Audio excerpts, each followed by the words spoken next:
இன்றைய இறைவார்த்தை ரோமையர் 5ஆம் அதிகாரம் 18 முதல் 19 வரை உள்ள இறைவார்த்தைகள்.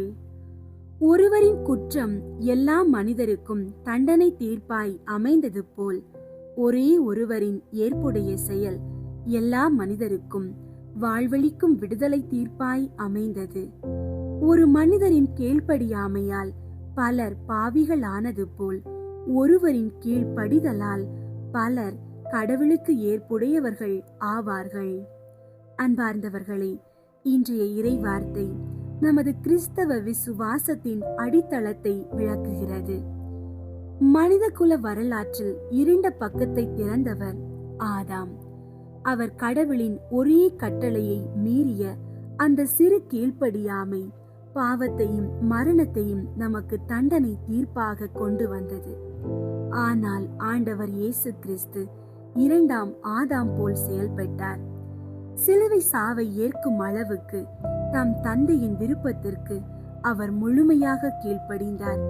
அந்த ஒரே ஒரு ஏற்புடைய செயல் ஆதாமால் வந்த மரண தீர்ப்பை நிரந்தரமாக முறித்து நமக்கு புது வாழ்வையும் நீதியையும் பெற்று தந்தது. இன்று நாம் செய்யும் எந்த நற்செயல்களாலும் அல்ல, மாறாக இயேசுவின் கீழ்ப்படிதல் என்னும் கொடையாலே கடவுளுக்கு ஏற்புடையவர்கள் ஆகிறோம். நம்முடைய தியானம் இதுதான்.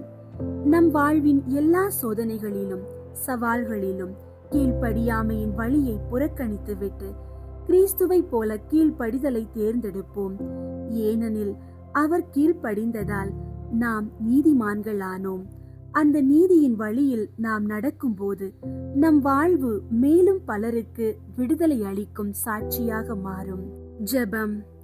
எங்களை அதிகமாய் நேசிக்கும் ஆண்டவராகிய இயேசுவே, உமது கீழ்ப்படிதல் என்னும் மாபெரும் தியாகத்தால் எங்களுக்கு புதிய வாழ்வையும் நீதியையும் அளித்ததற்காக உம்மை போற்றி ஸ்துதிக்கிறோம். ஆதாமின் கீழ்ப்படியாமையால் வந்த எல்லா தீய விளைவுகளில் இருந்தும் எங்களை விடுவித்ததற்காக நன்றி.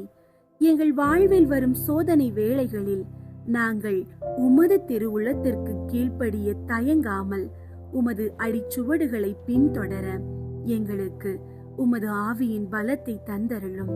உமது கீழ்ப்படிதலால் நாங்கள் நீதிமான்களானது போல உமக்கு ஏற்புடையவர்களாக வாழும் பாக்கியத்தை எங்களுக்கு தாரும். ஆமீன். அன்பார்ந்தவர்களே, ஆதாமின் தோல்வியை கடந்து இயேசுவின் வெற்றியையும் கீழ்ப்படிதலையும் விசுவசிப்போம்.